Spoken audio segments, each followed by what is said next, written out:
Good evening and welcome to today's episode of Reality's a Moment with Susie.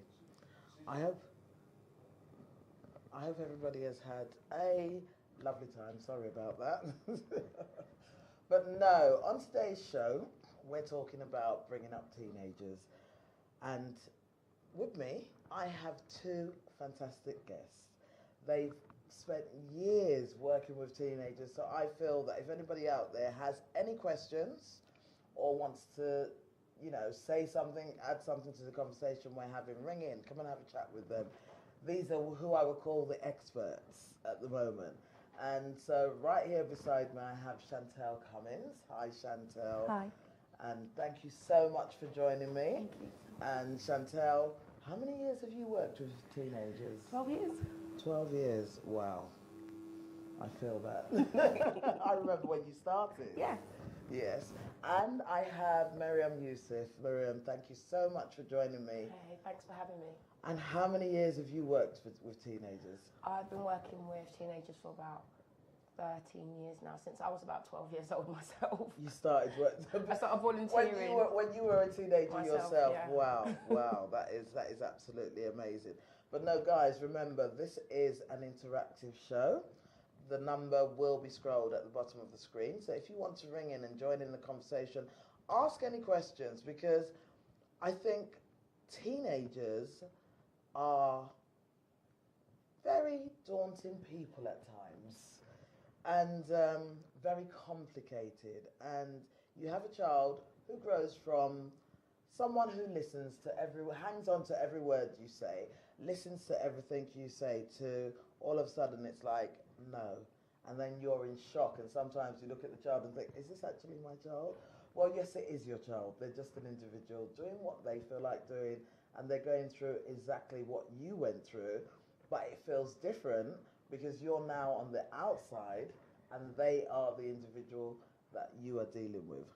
Now, to start off, I'm actually going to ask my guest today to actually define what we mean by teenagers. So if I start with you, Chantel. Chantel, what is a teenager? A teenager from now in today's definition is anyone from 12 up, Yeah. right up to 21. That's a teenager, because although we're not talking about 19 and 20, Yeah. the adolescent mind is developed, and it develops right up until you're 21. So it's anyone that's under that age. Wow. Mariam, what's your definition? I would say the same thing, very similarly. Like, for example, the teenagers, the young people I work with are always between the age of about 12 to 13, right up until about 21 to 22. Yeah. Similarly to what Chantel said, they're still in that adolescent stage where they're still developing mind, body. So, yeah. So when you say that, and both of you have given me that definition of 12, is it possible for a child to hit those teenage years before they're actually 12 years old? Definitely. Because, we put, there's a bracket on it, as in, it's time to celebrate. I'm now a teenager. I don't know, but when I was young, it was 13. Yeah. So it was like, as soon as I had that teen at the back of, I remember my sister saying to me, I'm a teenager, you're not. There was this massive thing, everything that happened, it was, I'm a teenager, you're not. Like, wow. So So kids do hit that stage before they reach 12. Some of them do. Yeah, the preteen stage, where they're developing still, they're learning about themselves, and especially in today's society, kids are older, younger, if that makes sense. They're a lot older. You know, you have little 8-year-olds that are kind of experimenting with makeup and going through preteen stuff that I wouldn't have done, or you wouldn't have necessarily done, or any of us would have necessarily done until we were about 13, because you had that, you kind of looked at it in a chronological age. But now children are much older, younger. Yeah, like I think I was about 18 before I even went. No, I think I was about 15, 16 when I started putting on a little bit of eyeliner, but I couldn't let my parents see it. But I think when I could actually come out with a little bit of eyeliner, a little bit of lipstick, I must have been in my teens. But then I guess when I hit my teens, when I hit my teens, I was here in the UK and I went to Nigeria when I was 14 going on 15, and it was just a total different ball game. It wasn't, the independence that I was used to was not the independence that I was now allowed. So what we're going to do, let's look at the type of issues that can arise for teenagers and why. Is that, yeah? It's gaining that independence. It's that pushing of the boundaries. That's what you're probably experiencing, and what you're learning is that you'll find that young people wanting to do a lot of things earlier. They want to hang around with their friends. They want to do adult things. They want independent. They want to be able to go out with their mates and not have you follow them around or pick them up, or so they can do that. And they want to do a lot of, they're pushing boundaries. They want to test things. They want to maybe act up at school. They might want to hang around with older kids. They might want to experiment with certain things. When you say certain things, what do you mean? Smoking cigarettes, drinking. Yeah. Hanging out with your mates in the park and drinking, and that's still very much a thing that young people want to do. It's almost like it's a rite of passage. But they want to do a lot of things that necessarily your parents wouldn't want them to do. Yeah, and sex. And sex, yeah, and sex. Let's not forget the sex thing. That's a major Well, thing, that's a isn't big thing, isn't it? The young people, mums are getting younger earlier. People are wanting to experiment with things, but sex is definitely it is. I want to do adult things, and you want to copy that. Yeah. See, the way I look at that is, on one hand, some of the issues, some of the things that we define as issues have always been around. Traditionally, women have always had children young.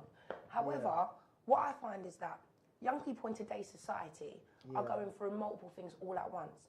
Just like Chantel said, they're going through the stage where they're trying to gain their independence and they're exploring different avenues. They're taking risks, some that are healthy and some that are unhealthy. However, they're also at the stage of life where they're in an environment where there's so much around them for them to do. And again, a lot of these risks, depending on how you look at them, some of them can be seen as healthy, some of them can be seen as unhealthy. I think, especially like what I would call like this digital age that we're in right now, and this access that people have not only to information but to places, to other people, it changes the whole ball game a little bit. And then there's also this expectation, because you could have a group of young people that all go to a secondary school in Westminster, for example, and have a young person one that their parents are a doctor, another one that their parents are, a social worker, another one that their parents are unemployed, another one that their parents are a drug dealer or something like that. And when you've got this wide mixture of people all in one space, you always get that thing of, young people assuming that the grass is always green on the other side. So you get young people that might have come from disadvantaged backgrounds that are testing new waters and exploring things that are, quite healthy risks, like, going new places and doing things that maybe some of their more financially stable friends get access to. And some of the ones that actually have come from a really, stable background, strong parents, everything, that are now trying to be more risky, that want to be doing drugs. And because they have the money, they can actually access those things a lot easier. So it's I guess, it's just, you just get this wide mixture of people. And I'm trying to take away this thing of being young, because I'm noticing that when it comes to development, there's certain things that, like you said, young people are getting younger, but then some people are getting old. You can also say people are getting older as well, because, that's very for example, true, there's certain. If you look at, I'm going to use my mum as an example. My mum came here when she was in her 20s and from Nigeria and settled in London. Now, she was around my age. I don't think right now I could move to another country with a child and then settle. Okay, you know, she came with a child. Yeah, she had my big sister at the time, and you know, the whole experience for her as a young person. If I look at today, how I would look at a young person's needs in terms of her development, educational, social, emotional, all these needs that people need to have met that she didn't have met. Yeah. It kind of makes sense when you see older people doing certain things that young people would do at a later stage in life. Okay, so I'm getting you here. So you're saying that because she didn't experience it, so she still craved for it in a sense, that experience. With my mum personally, she hadn't had that acting out stage. But what I look at is that with young people, I think everybody goes for a stage where they need to explore and find who they are. Yeah. And I think in today's day and age, it's really hard to define who you are and what your identity is, and to be comfortable with that. And because of that, we can go from so many different identities within the space of a few years. Like, when you look at the stage between when you're in secondary school to university, you change so much, so quickly. Yeah. And I think that has a huge effect on how we develop, and there's this thing of people having healthy relationships, and this is a big issue right now that I'm really looking at. And when I say relationships, I don't just mean like partners on a sexual level, but I mean relationships, the ones you have with your parents, with your friends, socially. Yes. Do we get taught how to be around other people? Are we, do our parents allow us to socialise from a really young age? Yeah. Do we learn how to be around large groups of people like that? To become our own person. Become our own person. Do we get taught that? And if we don't, what are the implementations of that? Well, you want to rebel. That's the implication. The implication is that that's what we're looking at, those teenagers. Your parents kind of think that you should play with the friends of the children of their friends, or that are good for you, and they don't want you to have to make up your own mind about who you should be friends with. And what happens is you get a lot of rebelling. But you're right. I do understand that point. That's a very good point to kind of put out there, that you are socialised, and in part of that is how you make yourself become an individual, is how you learn. Because if you break young people down, and I think when you talk about people, they're so complex. There's never just like one thing. It's like when we talk about their development or the kind of issues we have with young people, are we talking about the issues we have with their education, with how they are socially? Because there's some young people that are, they might be failing academically, but then as soon as they get to a certain age and they can access certain things like work and, they become very, very active. And others that struggle, that are, what did I just say, great academically? Oh my God. Yeah. This is live. Sorry. No, but great academically, as in they're doing really well. Yeah, doing really well academically. However, socially, they don't. And when I think about when I went to school, some of the girls that were the most strongest girls academically, at 16 years old, ended up pregnant. Just after the GCSEs, and people think, oh my God, why? How? Do you know what? I'm really, really happy that you said that, because I could remember when we went to school when we were teenagers, and you had cousins or friends who were doing very well, and your parents would always say, why can't you be like that person? Why can't you be like Tom? Why can't you be like Sharon? And you always felt like the person, that person who had negativity around her, who was doing nothing right. But then, when you now look back, now for me, it's like 20, 30 years, I'm doing better, than some of those people that were first in class. Now, what position was I? I'm not going to tell you. But then...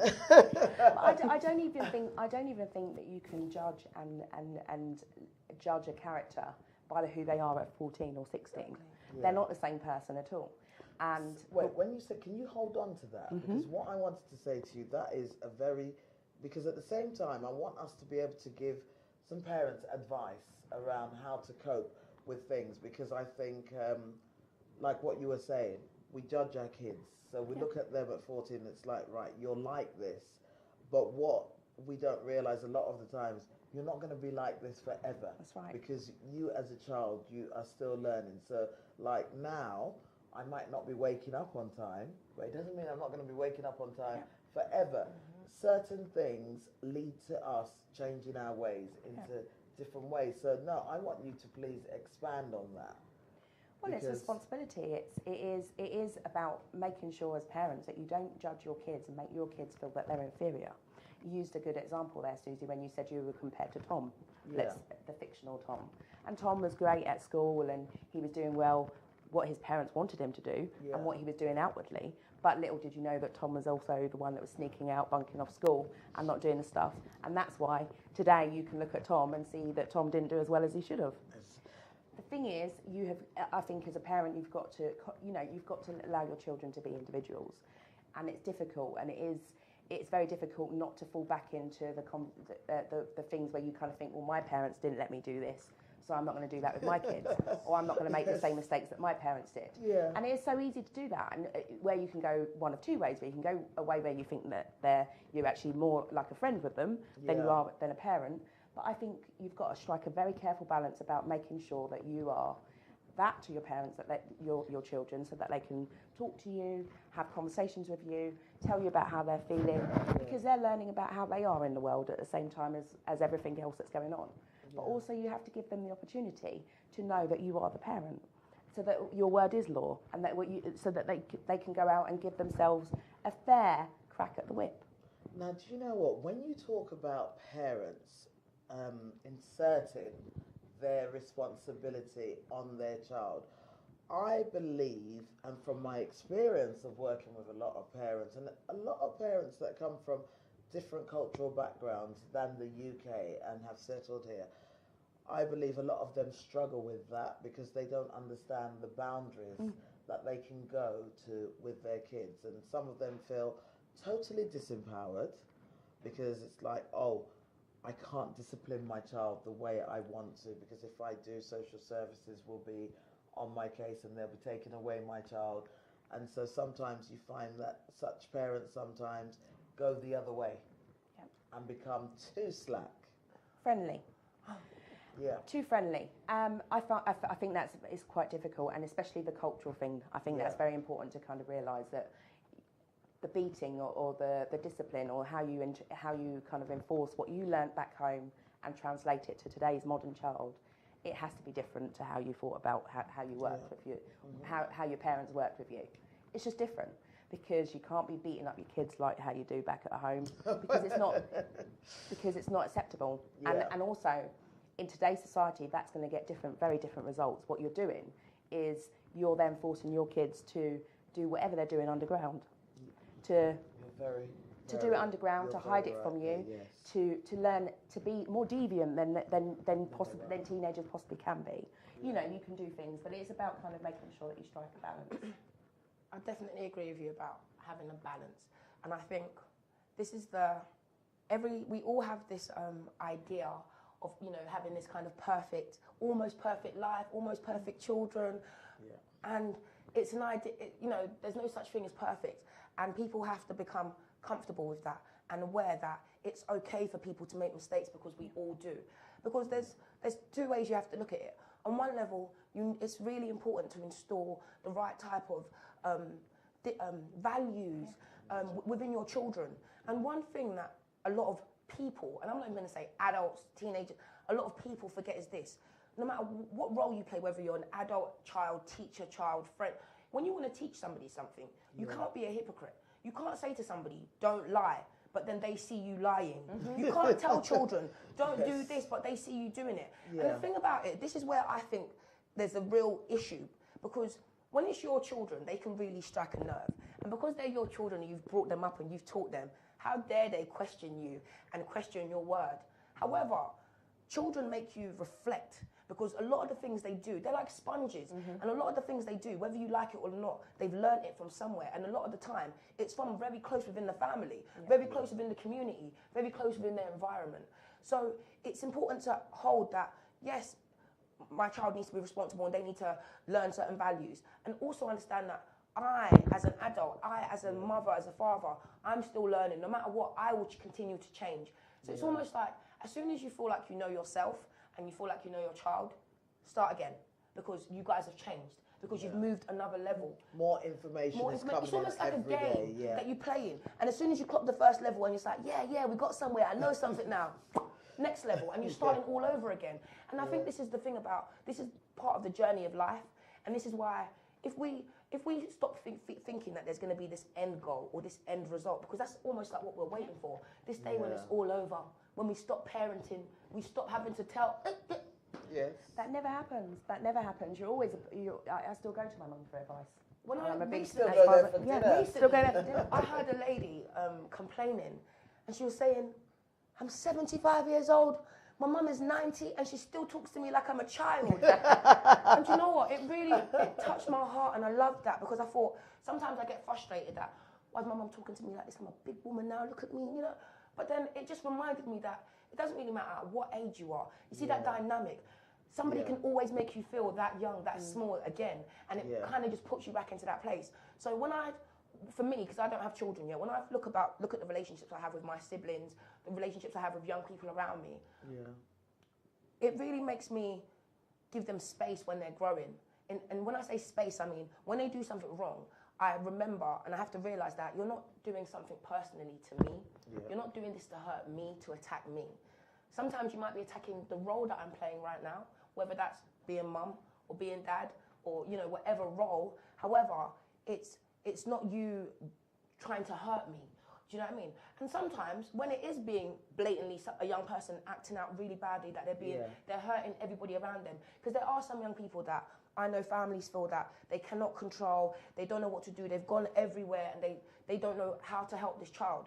And then you have to actually stop and think, hurt people are the ones that go around hurting other people. So basically, somewhere along the line, this child has been hurt, and so they're giving out what they feel they have received. Because another thing is, when you just said about the cultural aspect, one thing that people don't understand in this country is that when you look at the ethnic minority group, when I look at like the difference between sometimes like Asians and maybe Afro-Caribbean people and people like that, I think one thing we don't realise is the generation time. Sometimes you feel like, oh, you know, people have been in this country for so long, so why don't people just get it and why don't they understand? However, it's not like that. And for example, when you look at the Asian community are going into like 4th, 5th generation now. And you can see the differences economically, socially, all of that. They still have their issues, like every culture. However, you see the development. Even when you look at Black people, and you look at African and Caribbean.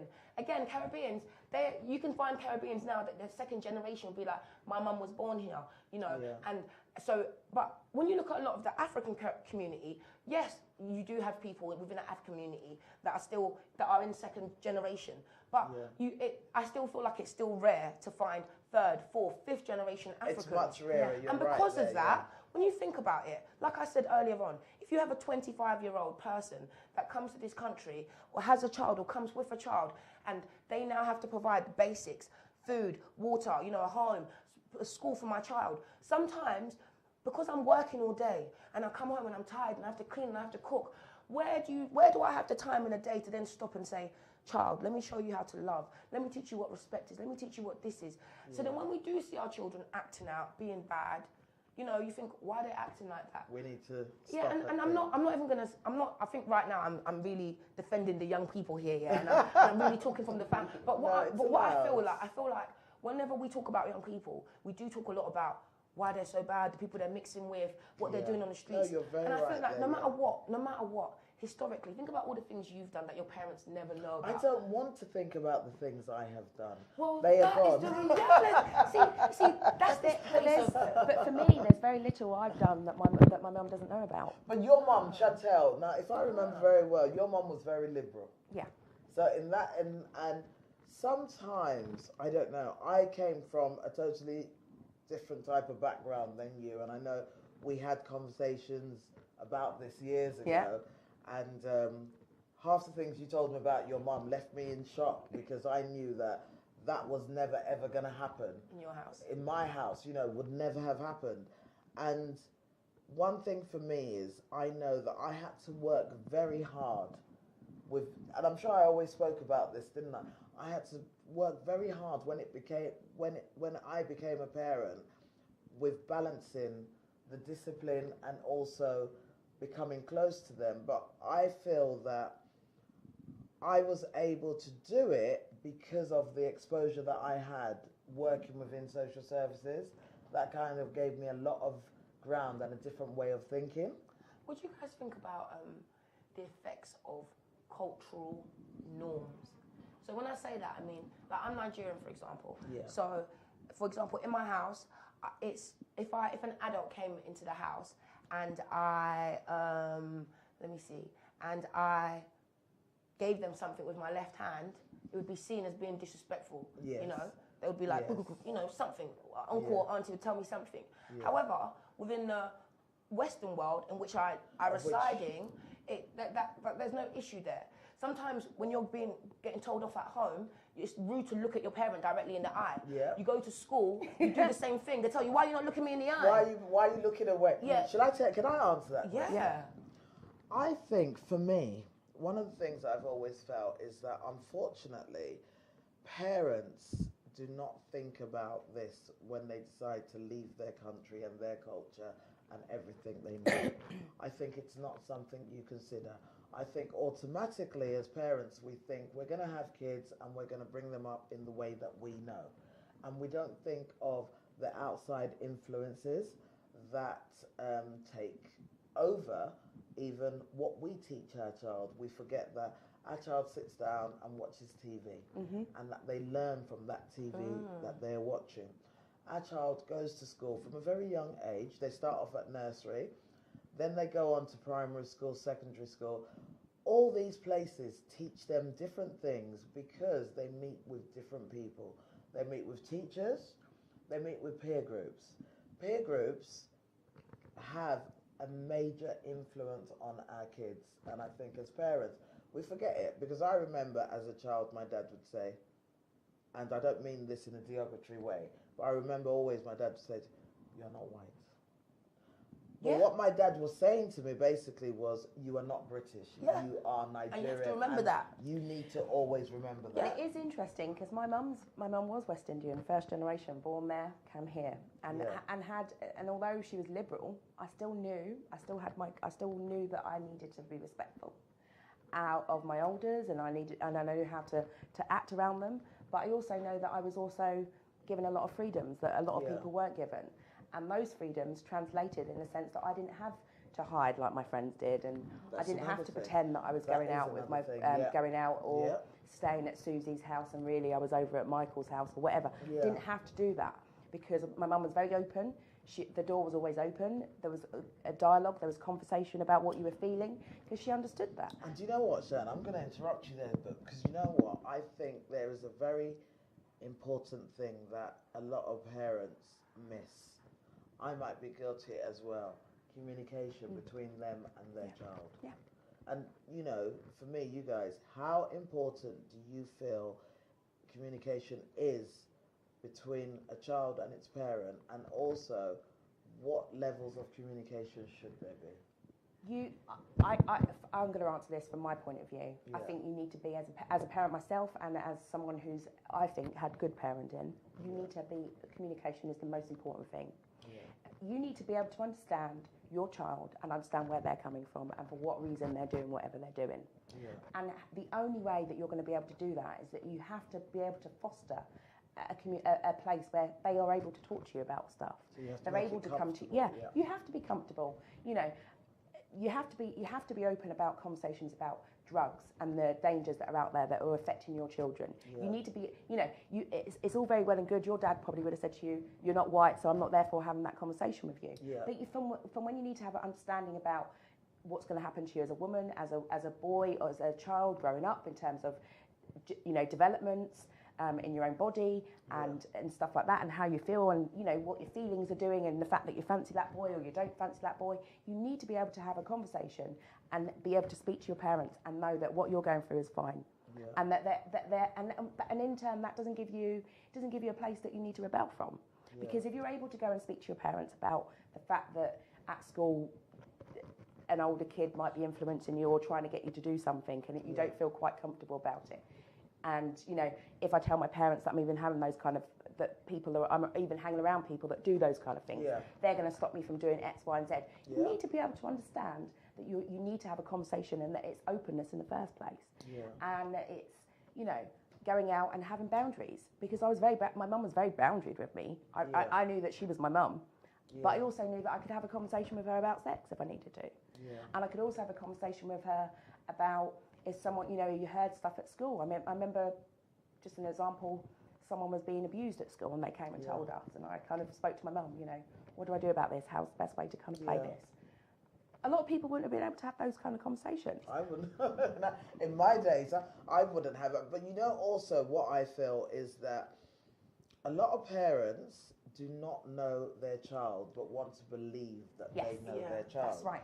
Now, yes, we gave birth to these kids. We've lived with them day in and day out. We feel we know their boundaries, but sometimes you just have to believe that when that child is out of your sight, that child can become a different person. Of course. Because they are influenced by their peer group and they want to match up and they want to be part of the gang. So they might do different things.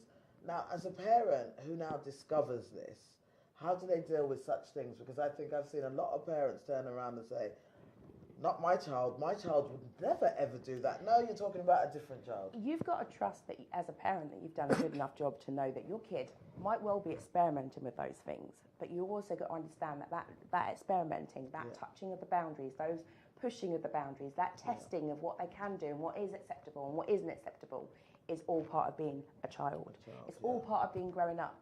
You are going to experiment with drinking. You are going to not all kids do, but the majority are going to be influenced in those kind of directions. They are going to go out partying with their friends. They are going to want to experience staying out overnight, but you need to be able to have and trust in the sense that although they've tried it, that it might not necessarily be for them.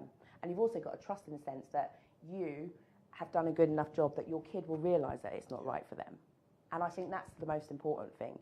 It's not a failure. You're not a failure as a parent if your kid's not bringing in straight grades, A's, or they're the perfect kid. Don't tell any African parents that. You're not. Don't you dare You're tell not. African parents You're not, that. because as you said yourself, No, you are 30 years down the line, if you compare what's going on, you very often find that the kids that have got the most pressure put on them are the ones that buckle under that pressure. The expectations and stuff that you cannot live your life and your dreams and your expectations through your child. You've got to trust that what you're doing is enough, and that and that's all you are able to do. You don't have kids to provide for you or to do. You have children because you're supposed to love them. I think that tends to depend on the culture that you've come from. I think there are cultures where you are expected to look after your parents. Like our culture, we are expected to look after our parents when they get to a certain age. So I think it's totally different, but I think I agree with you in the sense that it also depends on how it's imposed on the kid, the message that you give them and how it's imposed on them. But you know what, guys? Also, I'd like to ask about, we live in a world, and I think a lot of us parents don't realise it, but we live in a world that is totally different from the world we grew up.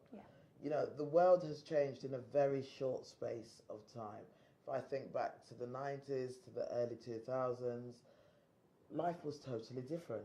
Now, within that space of 10, 15 years, our kids are exposed to a big, wide world. The world, due to the internet, the world is made smaller.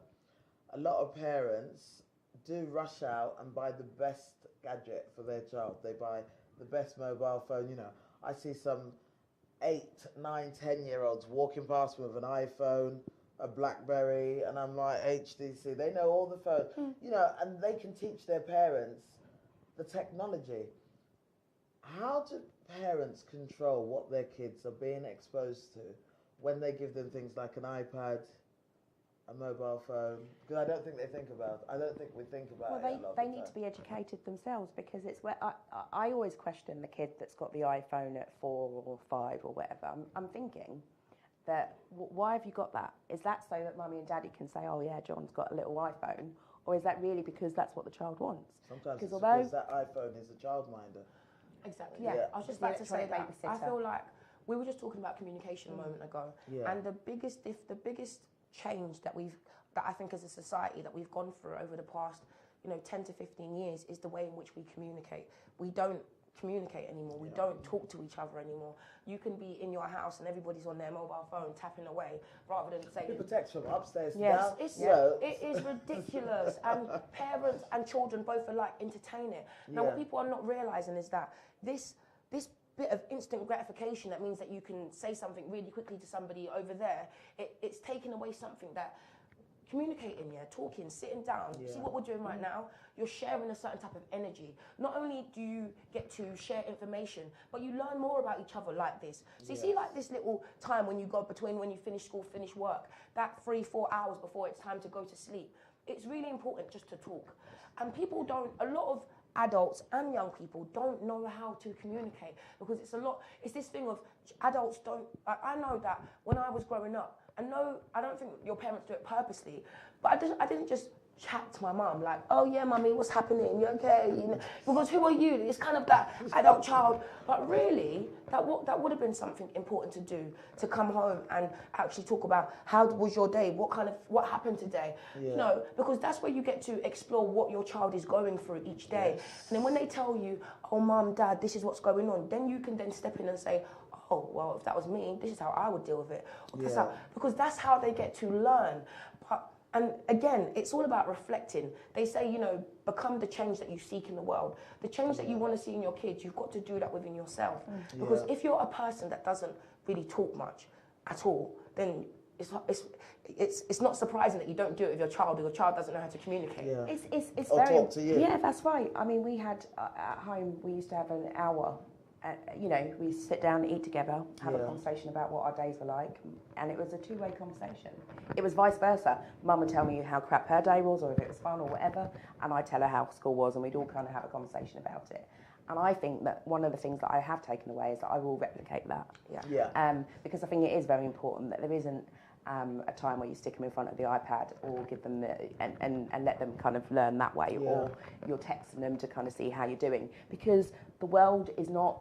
It cannot just be down to 140 characters on Twitter. Do you know what scares me nowadays? And I've always said this, and I will keep on saying it.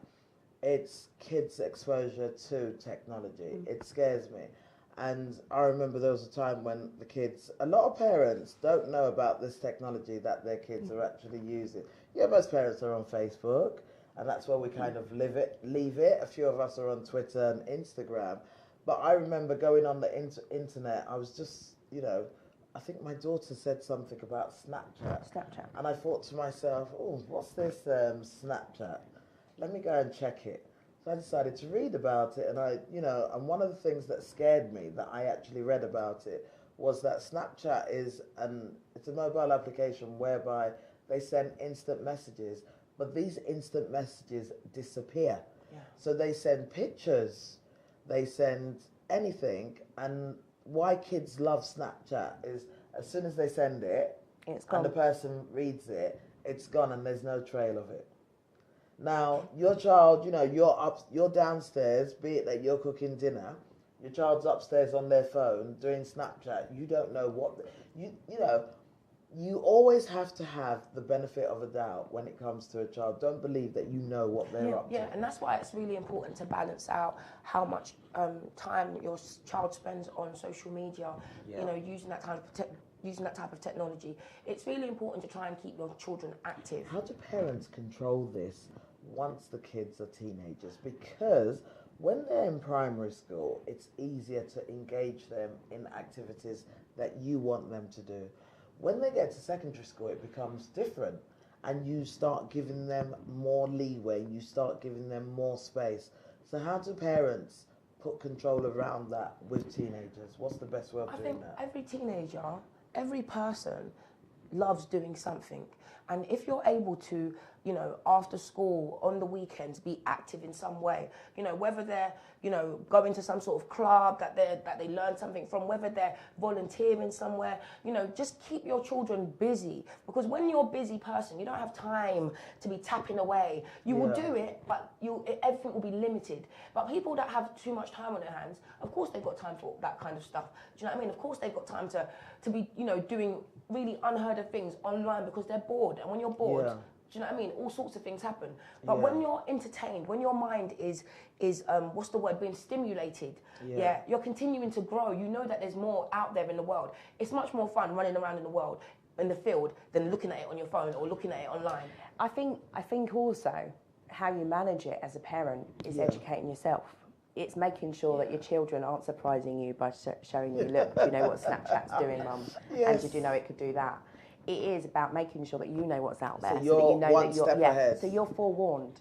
Because if you're the one who's introducing them to it, that you're setting it up for them, you know, I found that when my brother and sister started using Facebook, it was actually quite easy if you set it up with them.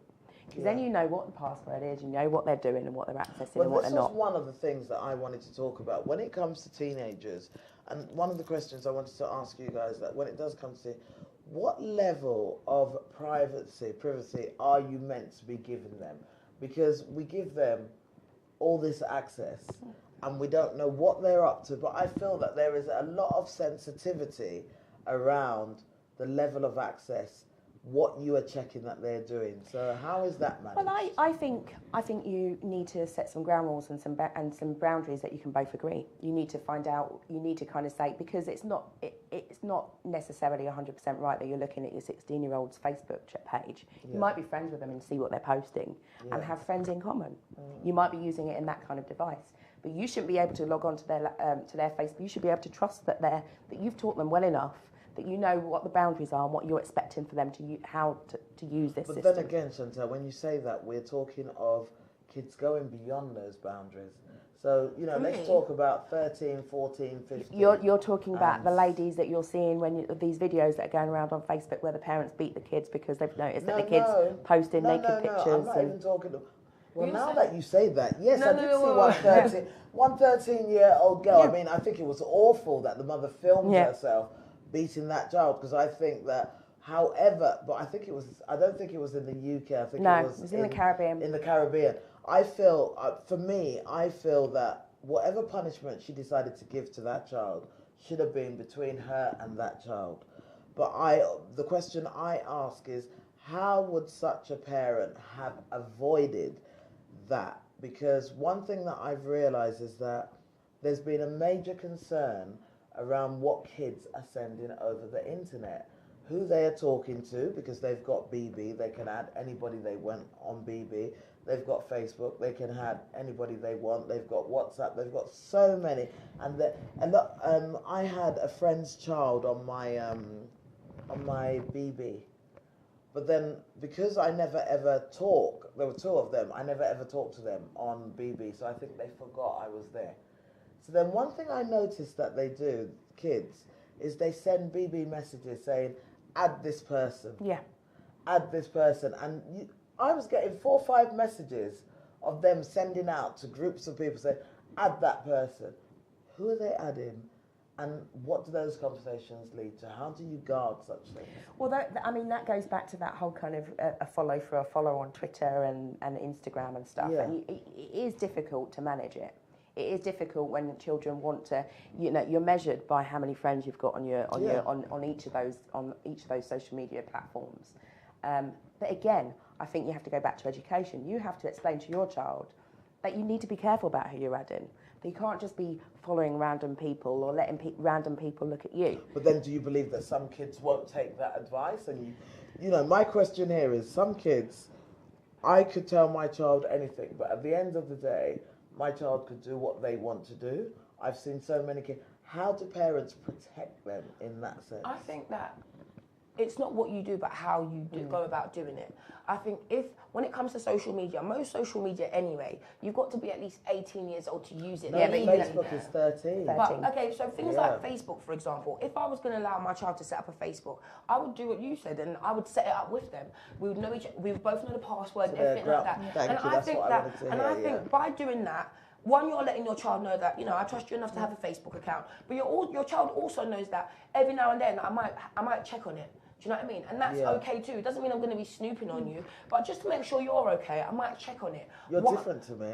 And do you know why? So I let you know I will be snooping on you. No, but the thing about it is that, again, it's this it's not what you're saying to your child, but the way you're saying it. Because what Yeah. you are saying realistically is, of course, I want to know every single thing that's going on. But in the way you're going to put it across to them, because they're another human being and nobody doesn't want to be spoken to like that, regardless, you've got to approach it in a particular way if you want them to receive it in a particular way. Yeah. So if you want them to be open with you and comfortable and say, actually, Mum, I know you've got my best interest at heart. I know you're trying to protect me. Of course, you can check my Facebook. Then you've got to approach it in a particular way. But if we do everything with anger and aggression and force, then people always get defensive and they start blocking you unnecessarily, hiding things that are so silly, things they don't even need to hide. You know. So I think it is important to be open, because with social media, although on one level it can be used as a really dangerous tool, on another level it can be used as a very powerful thing that you know, a lot of young people get a lot of information from and can learn from, and it's about how they use it.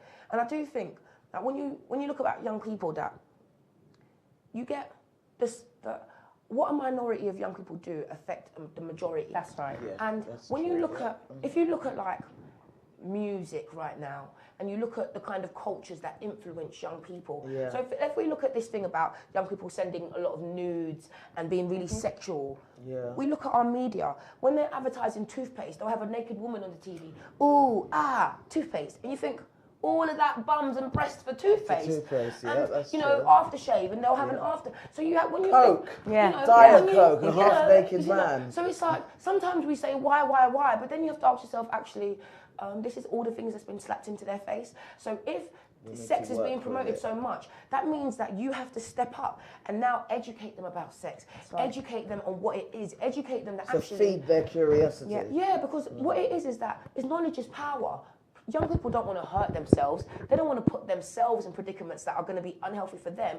But if they don't know, if they've never been told, then how do you expect them to do anything about it? But and this thing about people not wanting young people to explore, don't do that. Why, Mum? Because I said so. It's nonsense. Because the fact that you've just said that, now I'm even more curious about it. Because you need to know tell what I me mean? why. So you need to tell me why. And parents really, people, not even parents, people really need to stop being ignorant to that thing of sharing information. Because I do feel like some people think that if I tell you what smoking is, now you're going to smoke. But actually, if I tell you what smoking is and I tell you that this is something that could kill you, and every time you smoke a cigarette, you're taking a minute of your life, you might think, actually, why do people even smoke? And this is the thing, when you actually, like you said, trust young people, trust people. You know, if we expect the worst, then we're going to get the worst. Sometimes you have to have a positive mind frame, a positive outlook on things, because the way you view things is how you see them, you know, within your mind and physically. So it's really, really important. So, and you always go around in circles unless you start setting those boundaries. Right. Because when you think about it, if you've got this... Do you know what I'm going to do? I'm going to give you guys an example now, and I want you... This is a scenario. Okay. Yeah? And I want you guys to, you know, run me through it. Now, there's this young boy. He's doing really well in school. He's the son of a single parent because the parents separated and he was with the father. The father works at night. So what he does is he makes sure that he's home for his son when his son gets back from school, because he was in secondary school. Make sure that he does his schoolwork.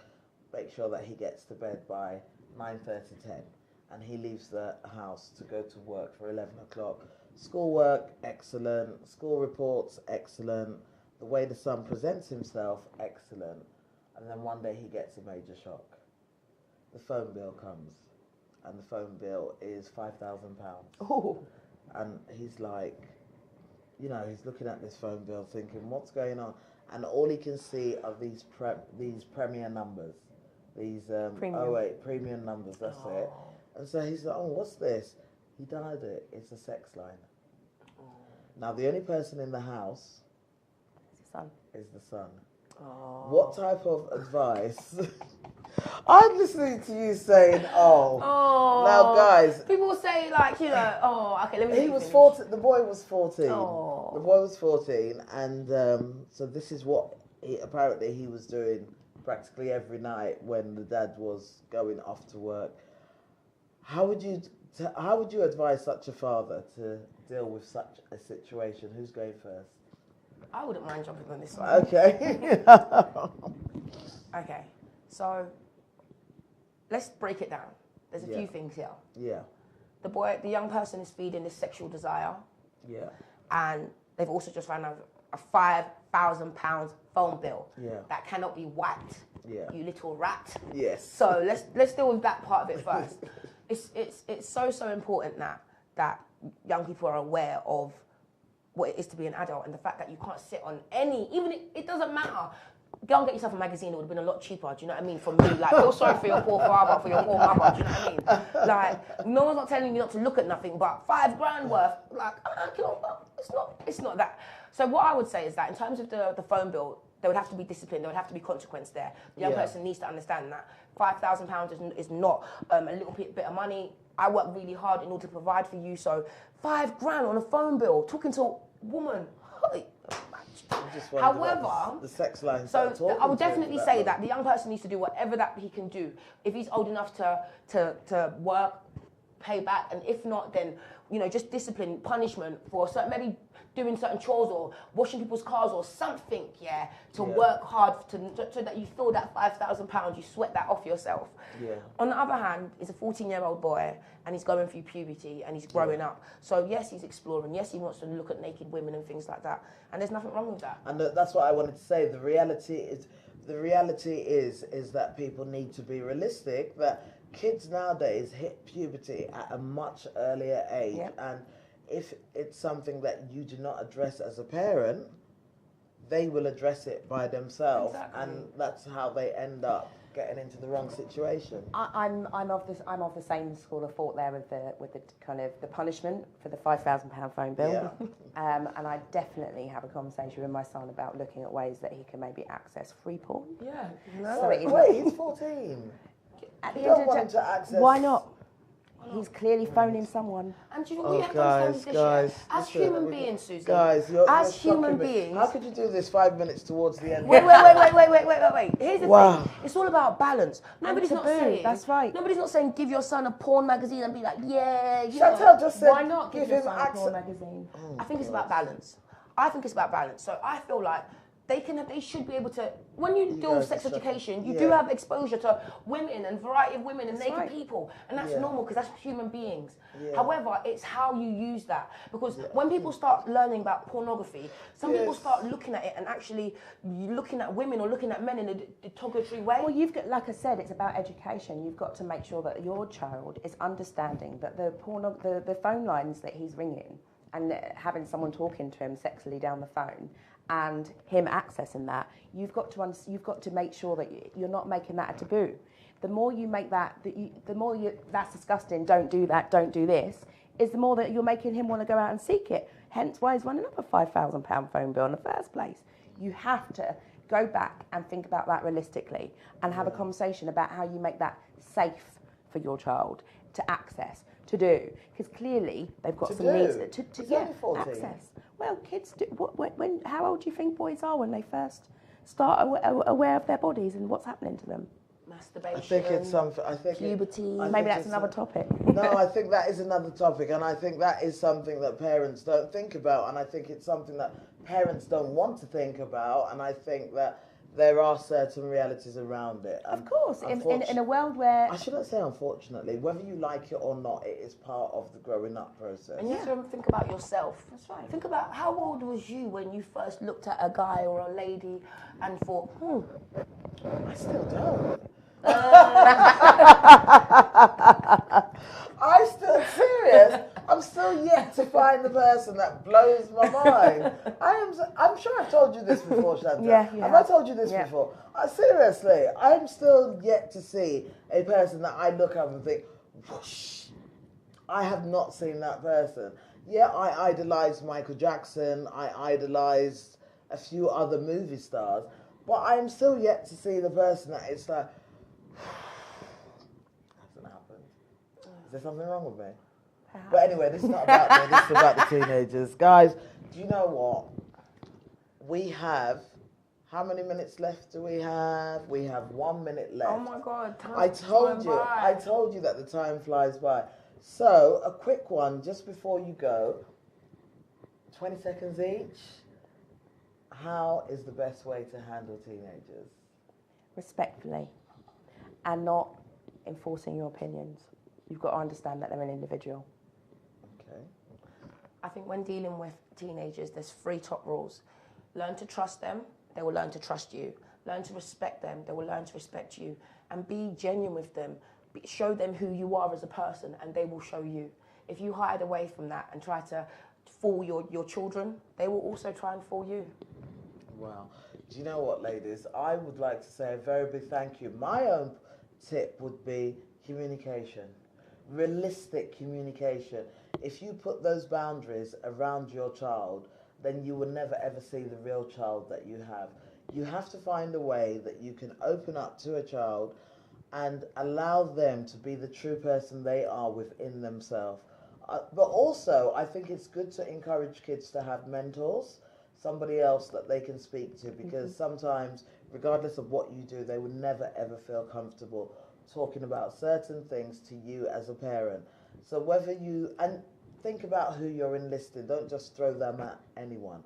You don't want to open your child up to any form of abuse, so you need to also be very careful who you open your child up to. I think with that, we've come to the end of the show.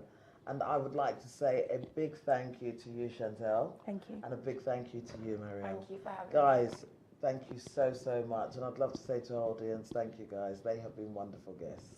Thank you and good night.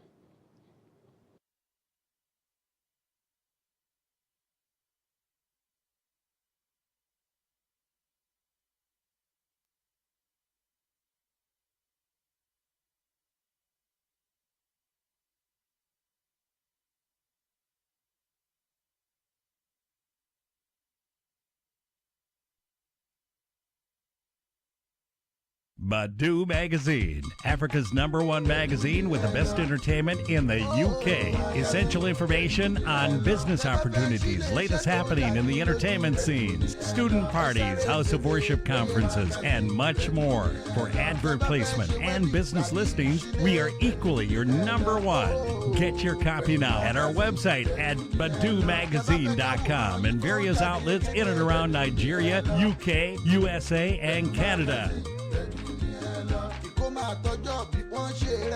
Magazine. Go and grab your copy now. Bedu ni hello. Bedu magazine. Bedu ni hello.